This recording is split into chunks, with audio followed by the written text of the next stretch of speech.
ஓட்டு கேட்கிற இந்த கட்சிகள் மாதிரி நாங்க இல்ல.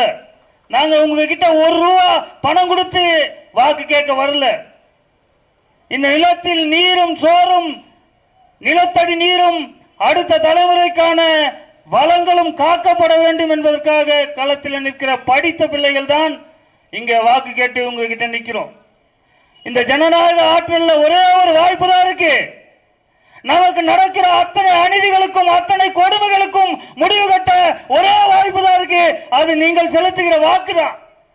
அப்படிப்பட்ட வலிமையான வாக்குகளை 500க்கும் 1000க்கும் கோட்டுக்கும் பிரியாணிக்கும் விற்கிற மானங்கட்ட கூட்டமா நம்ம மாறிட்டோம். நீங்க சிந்திச்சு பாருங்க. ஒவ்வொரு தேர்தலையும் நாங்க நிக்கும் போது நாயா பேயா என் மக்கள் கிட்ட கத்துறோம், கதறோம். நீங்க எவனோ போன வந்தவனுக்குலாம் ஓட்டு போட்டு நம்மை சுரண்டி கொழுத்தவனுக்குலாம் வாக்க செலுத்திட்டு அதுக்கப்புறம் 5 வருஷம் நீங்க கத்துறீங்க. ஐயோ இந்த விலைவாசி ஏறிச்சு, கேஸ் விலை ஏறி போச்சு, பெட்ரோல் விலை ஏறி போச்சு, அரிசி விலை ஏறி போச்சு, பருப்பு விலை ஏறி போச்சுன்னு நீங்க கத்துறீங்க. நாங்க கத்துறது தேர்தல் நேரத்தில் மட்டும்தான். நீங்க 5 வருஷம் கத்துவீங்க இந்த திமுகவுக்கும் பாஜகவுக்கும் ஓட்டு போட்டா. அதை மனசுல வச்சுக்கோங்க. மாறி மாறி இந்த நாட்டை ஆட்சி செய்த இந்த கட்சிகள் எதில் நம் மீது அக்கறையோடு செயல்பட்டு சொல்லு.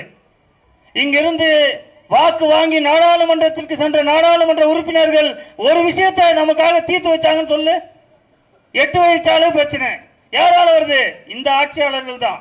யார் இந்த ஆட்சியில பங்கு வகிக்கிறார்? நாம வாக்கு செலுத்தி யாரை எம்எல்ஏ எம்பி ஆகணுமோ அவர்கள் தான் இந்த துன்பத்தை நமக்கு திருப்பி தரான். திருப்பி திருப்பி நமக்கு துன்பத்தை தருபவர்களுக்கு வாக்கு செலுத்தி அதிகாரத்தை கொடுக்கிற அறிவற்ற மக்களாக நாம் மாறி நிற்கிறோம். இந்த திமுக அதிமுக பாஜக கிட்ட சொல்ற எவ்வளவு கத்து. இந்த மக்களுக்கு எது எல்லாம் சரி என்று நீ கத்தி கதறி சொன்னாலும் கடைசி நேரத்தில் நாங்கள் கொடுக்கிற 500க்கும் 1000க்கும் ஓட்டு போட்டுருவாங்க. யாரை கேவலப்படுத்துறோம்? எங்களை இல்ல, உங்களைத்தான். வாக்கு செலுத்துகிற மக்களை 500க்கும் கோட்டருக்கும் பிரியாணிக்கும் ஓட்டு போடுகிற ஈன கூட்டம் என்று சொல்றது உங்களைத்தான், எங்களை இல்ல. இந்த நேரத்தில் நாங்கள் தொடர்ச்சியாக தோற்று கொண்டிருந்தாலும் ஏன் இந்த களத்தில் நிற்கிறோம்? என் நிலத்தின் வளத்தை சுரண்டி கொழுக்கிற ஒரு ஆட்சியாளர்களை எதிர்த்து போராடி ஒரு கூட்டம் செத்தது என்று இருக்கட்டும் தான் நாங்கள் இந்த நிலத்தில் நின்று கத்துறோம். ஒவ்வொருத்தருக்கும் சொல்றேன், இதுதான் சத்தியம். இந்த நிலத்தில் உங்கள் அடுத்த தலைமுறை பிள்ளைகள் இதே கட்சிகள் ஆட்சி அதிகாரத்தில் இருந்தால் நீருக்கும் சோறுக்கும் ஏங்கி சாகும். உலக நாடுகளை கைகூப்பி அழைத்து ஓடி வாருங்கள், மனித அடிமைகளை மண்ணில் இருக்கிறார்கள், கொடுக்கிற சம்பளத்தை கொடுங்கள், சொல்லும் நேரம் வரை வேலை செய்வார்கள் என்று கூப்பிட்டு இங்கே தனியார் நிறுவனங்களை ஆரம்பிக்கிற இந்த மோடி அரசு கேஸ் விலையை ஏற்றிவிட்டேன், பெட்ரோல் விலையை ஏற்றிவிட்டேன், டீசல் விலையை ஏற்றிவிட்டேன், அத்தியாவசிய பொருட்கள் எல்லாம் விலை ஏறிவிட்டது, அவனுக்கான சம்பளத்தை ஏற்றி கொடு என்று ஒரு முறை சொல்லியிருக்கா? ஒரு முறை? கொரியால இருந்து ஜப்பான்ல இருந்து எல்லா நாட்டிலும் இருந்து இங்க வந்து நிறுவனம் வச்சிருக்கானே, கம்பெனி தொடங்கியிருக்கானே, நமக்கான சம்பளத்தை உறுதி செஞ்சிருக்கானா? செய்ய மாட்டான். ஏன்? நீங்க ஏதோ பென்ஸ் கார்லயும் ஃபார்ச்சுனர்லயும் ஏசி கார்ல வந்து இறங்குறவன தான் இந்த நாட்டில் அதிகாரத்துக்கு கொண்டு போயிருக்கீங்களா ஒழிய எளிய மக்களை இது வரைக்கும் நீங்க கொண்டு போல. அதான் பிழை. நம் மக்கள் செய்த பிழைதான் நம் மக்கள் படுகிற வேதனைக்கும் துன்பத்துக்கும் துயரத்துக்கும் காரணம். வாக்குனா நீங்க ஏதோ ஒரு நாள் போயிட்டு ஓட்டு போடுறதுன்னு நினைக்கிறீங்க. அது அப்படி இல்லை. நம்ம தலையெழுத்து அதுல தான் இருக்கு. நம்ம பிள்ளைங்களுக்கு நல்ல கல்வி வேணுமா? நீங்கள் போடுகிற வாக்குதான் அதை தீர்மானிக்கும். நம்ம பெற்றோர்களுக்கு நல்ல மருத்துவம் வேணுமா? நீங்க போடுற வாக்குதான் அதை தீர்மானிக்கும். ஒரு உண்மை சொல்றேன், நல்லா கேட்டுக்குங்க. நாம படிக்கும் போது ஆரம்ப கல்வியிலிருந்து படிக்கும்போது எங்க வீட்டில் சொன்னாங்க, 50, 100, 500 கட்டி உன்னை படிக்க வச்சிடுறேன், உன் பிள்ளையெல்லாம் படிக்க வைக்க எத்தனை லட்சம் செலவாகுமோன்னு எங்க அப்பா அம்மா பட்ட வேதனை. இன்னைக்கு எல்கேஜில நம்ம பிள்ளைங்களை சேர்க்கணும்னா 1 லட்சம் ரூபாய் கட்டணும். என் அப்பனும் ஆத்தாலும் பட்ட வேதனை இன்று உண்மையாயிடுச்சா? இன்னைக்கு அதே வயிற்றில் இருந்து வந்த பிள்ளை நான் அதே வேதனைப்படுறேன். அடுத்த தலைமுறையில் காசு இல்லாத உனக்கு எதுக்குடா கல்வி அப்படின்னு இவன் எல்லாம் சொல்லுவான். ஏன்? எல்லாத்தையும் தனியாருக்கு வித்துட்டான். இந்த நாட்டில் கல்வியும் மருத்துவமும் தனியாருக்கு விற்கப்பட்டது. காரணம் நாம் செலுத்திய வாக்கு. இந்த சிறு பிள்ளைகள் இந்த நிலத்திலே இளமையை துளைத்து விட்டு வீதியில் நின்று கத்துவதற்கு காரணம் நீங்கள் தான். என் பெற்றோர்களும் என் அப்பனும் பெரியப்பனும் சித்தப்பனும் மாமனும் நல்ல தலைவனை தேர்ந்தெடுக்க தெரியாமல் தரிகட்டவனும் கொள்ளையடிக்கிறவனும் பொறுக்கிகளையும் மொல்லமாரிகளையும் தேர்ந்தெடுத்து இந்த பிள்ளைகளின் இளமையை துளைத்து வீதியில் கத்த வைத்தது நீங்கள் தான். நல்ல தலைவனை என் பெரியப்பனும் சித்தப்பனும் நீங்க எல்லாம் தேர்வு செஞ்சிருந்தீங்கன்னா எங்களுக்கு இந்த நிலைமை இருக்கா? வந்திருக்குமா? கல்விக்கு காசு, மருத்துவத்துக்கு காசு, எல்லாத்துக்கும் காசு. நல்ல சாலை போட கத்துக்கிட்டு இருக்கான, இத்தனை வருஷம் ஆட்சி நடத்துறான, ஒரு நல்ல சாலை ஊருக்குள்ள போ, ஒரு நல்ல சாலை இருக்கா? மேடு பள்ளம் குழி தடையற்ற மின்சாரம் உனக்கு வருதா?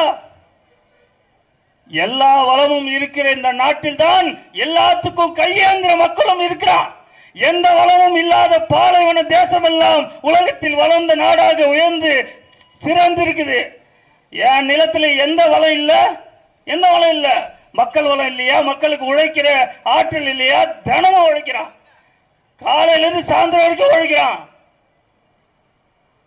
ஆனா அவன் புள்ளைய படிக்க வைக்கிறது கூட அவனால முடியல.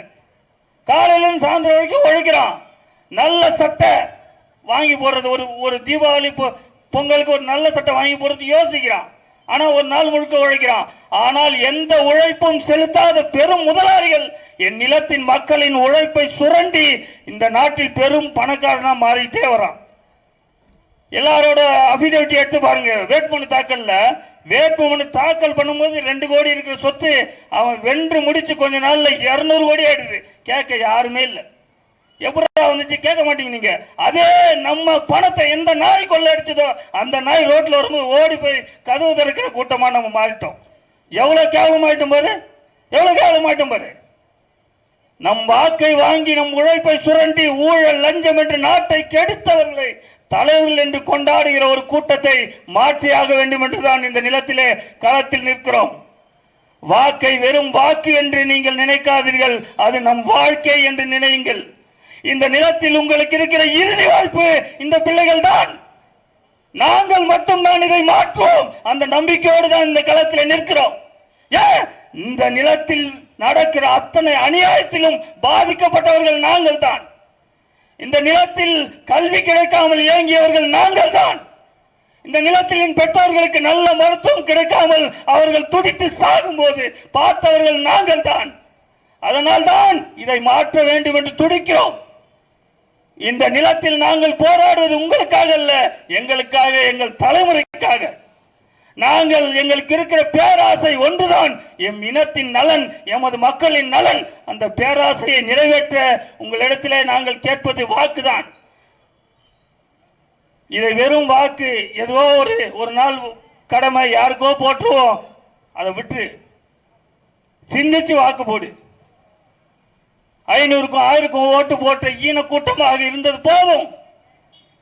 இவ்வளவு கொடுமை நடந்தும் மறுபடியும் அவனுக்கு ஓட்டு போடுறது நம்ம கேனப்பெல்லாம் கிறுக்குத்தனமா வாக்கு போட்டதை நிறுத்து, கேனத்தனமா வாக்கு போட்டதை நிறுத்து, சிந்திச்சு வாக்கு போடுற முறைக்கு மாறு.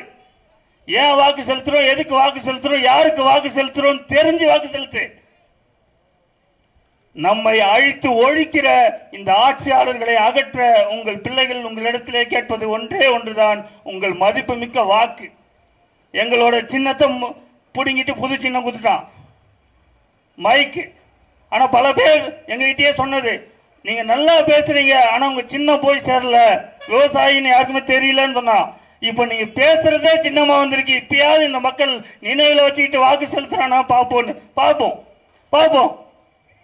உங்களுக்கு இருக்கிற ஒரே வாய்ப்பு, இறுதி வாய்ப்பு, நாங்கள் மட்டும்தான். எங்களுக்கு வாக்கு செலுத்தினால் மட்டும்தான் அடுத்த தலைமுறை வாழும் என்பதை மனதில் கொண்டு வருகிற ஏப்ரல் 19 நடக்க இருக்கிற நாடாளுமன்ற தேர்தலில் வாக்கு செலுத்தும் போது உங்க கண்ணுக்கு உங்க பேர பிள்ளைகளும் உங்க பிள்ளைகளின் வாழ்க்கையும் உங்கள் கண்ணுக்கு நினைவில் வருகிறது என்றால், போதையில நீங்க இல்லைன்னா கட்டாயம் பைக்கு சின்னத்துக்கு தான் வாக்கு செலுத்துவீங்க. நன்றி, வணக்கம். நாம் தமிழர். அடுத்ததாக மாநில கொள்கை பரப்பு செயலாளர் சரவணன் அவர்கள்.